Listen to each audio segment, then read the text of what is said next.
Pag-abot it alas 12 it adlaw, gulping nagruyom kag bug-os na kadutaan, hastang alas 3 it hapon. Katong maalas 13 it hapon, nag-ukaw it abang kusog si Jesus. Ili, lama sabaktani. Kagustong bisayahon it kaliay, ako Diyos, asing imo ako ging pabad-an.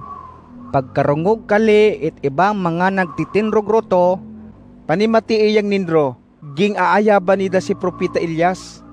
Ag usa sa inra nagrayagan, ag nagbaoy it ispongha. Ing basa kali it maaslom nakayak, nakpaisuka, ag ing tuslok sa ugbos it usang paytigbaw. Bag-o, ida kato ing root sa yuba ni Jesus para supsupon. Pero silingray it iba, yaanay. Amuyata nato kung mapakita si Propeta Elias, agur ipilhig sida sa cross. Ag nag-ukaw re si Jesus it makusog, bag-o nabugto kag ida ginhawa.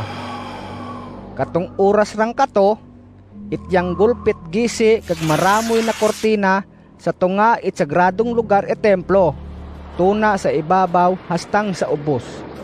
Ag it katong nakita it kapitan it usang gatos naksundalo nagtimaw kag nagbabantay kang Jesus, nakwayay sida gihingab ay napasiling kali.